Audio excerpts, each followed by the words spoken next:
সুন্দর বাগানে প্রথম মানুষ আদম এবং নারী হবা বসবাস করত।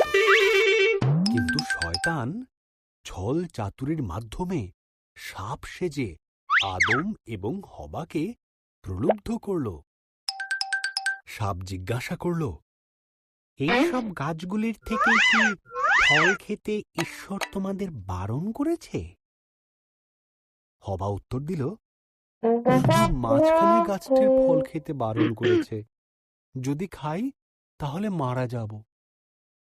সাপ বলল, তুমি মারা যাবে না।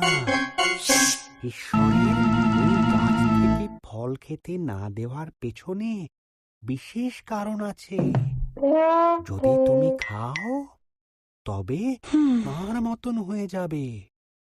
তিনি যা জানেন তা তুমিও সব জানতে পারবে। হবা ফলটি খেল। সে তার সঙ্গী আদমকে কিছুটা ফল খেতে দিল। আদমও ফলটি খেল এবং খাবার পরেই তারা এমন কিছু জানতে পারল যা তাদের জানা ছিল না। একটি বিষয় তারা জানতে পারল যে তারা উলঙ্গ ছিল। তারা পাতার বস্ত্র তৈরি করে নিজেদের লজ্জা ঢাকল। তারা আগে কোনোদিন ভয় বা লজ্জা পায়নি। তাই তারা বুঝল কিছু একটা ভুল হয়েছে। ঈশ্বর ডাকলেন, আদম, হবা। আদম উত্তর দিল, আমরা লুকিয়ে আছি, আমরা উলঙ্গ। ঈশ্বর দীর্ঘশ্বাস ফেলে বললেন, তোমরা ওই গাছের থেকে ফল খেয়েছ, তাই তোমরা জানো। তখন আদম হবাকে দোষ দিল, আর হবা সাপকে দোষ দিল।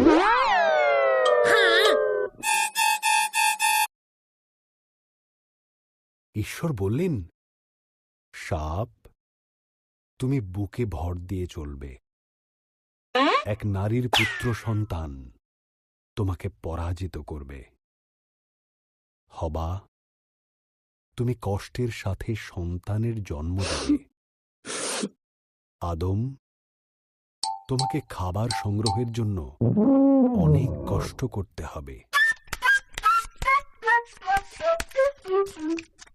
এরপর ঈশ্বর আদম এবং হবার জন্য পোশাক তৈরি করে তাদের পরালেন আর বাগান থেকে বের করে দিলেন। ঈশ্বর এক সর্পকে জ্বলন্ত তলোয়ার হাতে দিয়ে সেখানে রাখলেন, যাতে তারা আর ফিরে আসতে না পারে।